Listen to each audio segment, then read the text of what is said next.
আসসালামু আলাইকুম। Extra time kitchen ভিডিওতে আপনাদের সবাইকে স্বাগতম জানাচ্ছি। আজকে আমি আপনাদের একটি স্পেশাল ডিমের রেসিপি করে দেখাচ্ছি।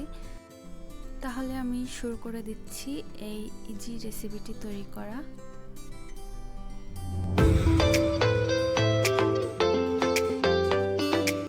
আমি এখানে প্রথমে তেল অ্যাড করছি, যেহেতু ডিম ফ্রাই করব, তো তেলটা ভালো করে গরম করে নিতে হবে, অবশ্যই সেদিকটা খেয়াল রাখতে হবে। প্যানটি গরম হওয়ার পরে আমি একটি একটি করে সবগুলো ডিম এইভাবে ভেজে নিচ্ছি। তো এই রেসিপিটা আসলে আমি আমার আম্মুর থেকে শিখেছি, তাই চলো আপনাদের কাছে শেয়ার করি। আশা করি আপনারা এই রেসিপিটি বাসায় করবেন এবং আমাকে জানাবেন কেমন লাগছে। আসলে আমি অন্য পাশে ভেন্ডি বাছছিলাম, তো এই রেসিপিটা করছি, সাথে ভেন্ডিও বাছছি। আপনারা দেখতে পাচ্ছেন আমি ডিম কিভাবে ভাজছি। ডিমের এপাশ ওপাশ ভালোভাবে উল্টিয়ে পাল্টিয়ে নিচ্ছি, যেন ডিমের কুসুমটি শক্ত হয়ে যায়, নরম না থাকে, সেদিকটি অবশ্যই আপনারা খেয়াল রাখবেন। তো আমি আরও একটা ডিম ভেজে নিচ্ছি একইভাবে।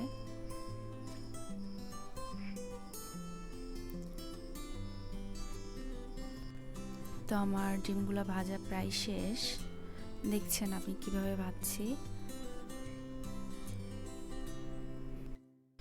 এই পর্যায়ে আমার ডিমগুলো ভাজা শেষ হয়ে গিয়েছে, আপনারা দেখতেই পাচ্ছেন। এখন আমি মূল রেসিপিটিতে চলে যাচ্ছি। এখানে আমি সেই প্যানেই পেঁয়াজ অ্যাড করছি 1 কাপের মতো। তো আমার এপাশে ভেন্ডি প্রায় হয়ে আসছে, তো এ পর্যায়ে আমি পেঁয়াজগুলো ভেজে নিচ্ছি।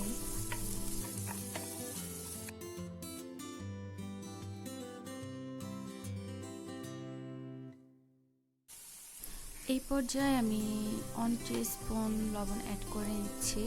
আপনারা আপনাদের স্বাদ মতো লবণ দিতে পারেন। তো পেঁয়াজটা ব্রাউনিশ কালার হওয়ার আগ পর্যন্ত আমি ভেজে নিব। দেখতেই পাচ্ছেন পেঁয়াজটি ব্রাউনিশ একটা কালার চলে এসছে। তো এখন আমি মরিচ গুঁড়ো দিয়ে দিচ্ছি 2 চামচ, আর হলুদ গুঁড়ো দিব 1 চামচ।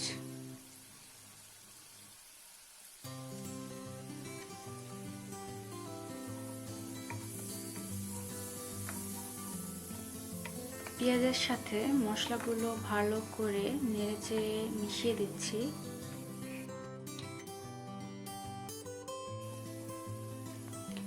এখন আমি ধনিয়ার গুঁড়ো অ্যাড করছি 1 চামচ।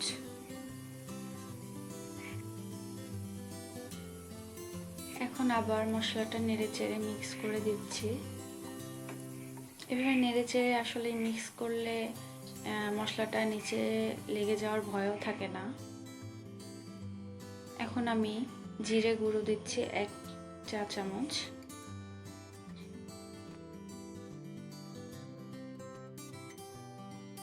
এই পর্যায়ে আমি সামান্য পানি অ্যাড করব, যেন মশলাটা নিচে লেগে না যায়, পুড়ে না যায়।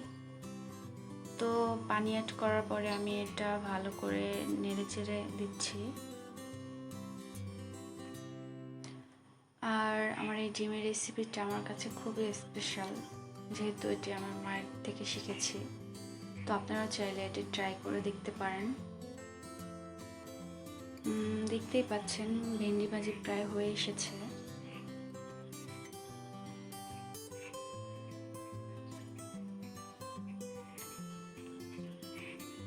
এখন আমি এখানে 1 চামচ চিনি দিয়ে দিচ্ছি। আসলে চিনি দেওয়ার কারণটা হলো এটা স্বাদটা অনেকটা বেড়ে যায়, আমার খুবই ভালো লাগে তাহলে খেতে। আপনারাও চাইলে ট্রাই করে দেখতে পারেন, আশা করি আপনাদেরও অনেক ভালো লাগবে। তো আমার রান্নাটা শেষ, ভেন্ডি রান্না শেষ। এইভাবে পানি শুকিয়ে নিতে হবে, যেন পানি না থাকে। যখন পানি শুকিয়ে আসবে তখন 1 কাপের মতো আমি টমেটো অ্যাড করে দিয়েছি। একটু ভালো করে নেড়ে চেড়ে নিচ্ছি যেন টমেটো পেনে লেগে না যায়।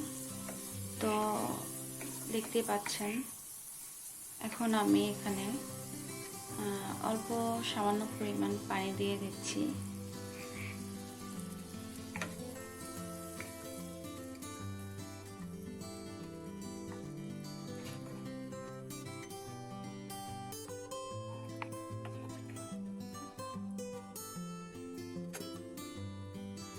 এই পর্যায়ে আমি ঢাকা দিয়ে দিচ্ছি। 3 থেকে 4 মিনিট পর ফিরে আসছি। এই পর্যায়ে টমেটো প্রায় সিদ্ধ হয়ে এসেছে।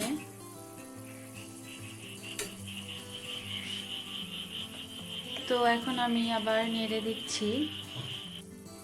পানি শুকিয়ে আসা পর্যন্ত অপেক্ষা করছি।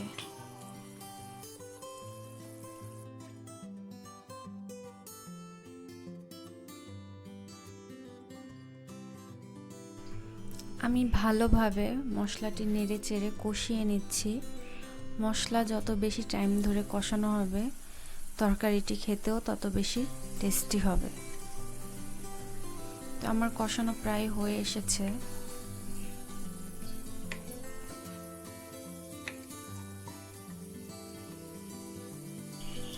এখন আমি দিয়ে দিব 2 কাপ পরিমাণ নরমাল পানি।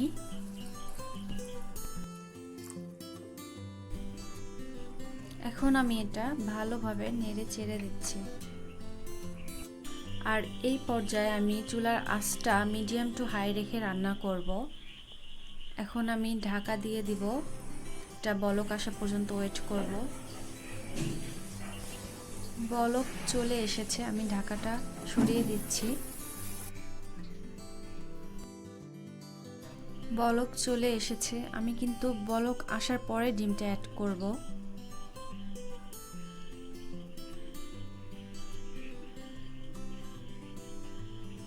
আমি একটা একটি করে ডিম অ্যাড করে দিচ্ছি সবগুলো। আলতো হাতে খুব সাবধানে ডিমগুলো অ্যাড করব। খুব সাবধানে ডিমগুলো অ্যাড করতে হবে যেন ভেঙে না যায়। দেখতেই পাচ্ছেন আমি খুব আলতো হাতে ডিমের সব জায়গাতে মশলা লাগিয়ে দিচ্ছি। এখন আমি ঢাকা দিয়ে 8 থেকে 9 মিনিট অপেক্ষা করছি।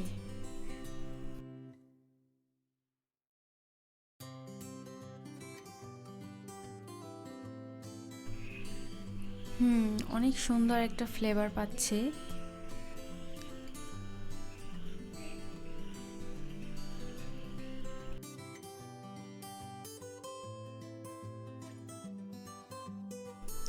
এইভাবে আর কিছুক্ষণ ঢাকনা সরিয়ে 4 থেকে 5 মিনিটের মতো রান্না করব।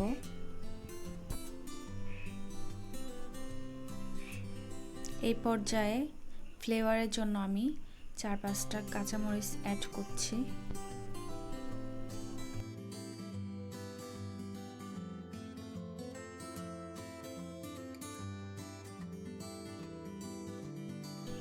কাঁচামরিচ অ্যাড করার পরে 2 থেকে 3 মিনিট আমি ঢাকা দিয়ে ওয়েট করব।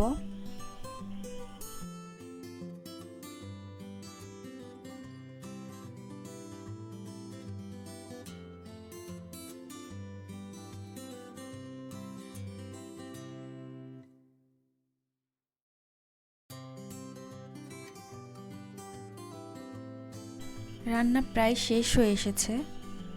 এই মুহূর্তে আমি 1 চামচের মতো টালা জিরে গুঁড়ো দিয়ে দিচ্ছি। আর এই টালা জিরে গুঁড়োটা রান্নার শেষের দিকেই অ্যাড করতে হবে। এই জিরে গুঁড়োটি অ্যাড করার কারণে রান্নায় অন্য ধরনের একটি ফ্লেভার এবং কালার আসবে, যেটি দেখতে অনেক সুন্দর লাগবে। রান্না কমপ্লিট, আমি চুলা অফ করে দিচ্ছি। ভিডিওটি যদি আপনাদের ভালো লেগে থাকে অবশ্যই জানাবেন এবং লাইক, শেয়ার, কমেন্ট দিয়ে আমাদের পাশে থাকবেন। ধন্যবাদ।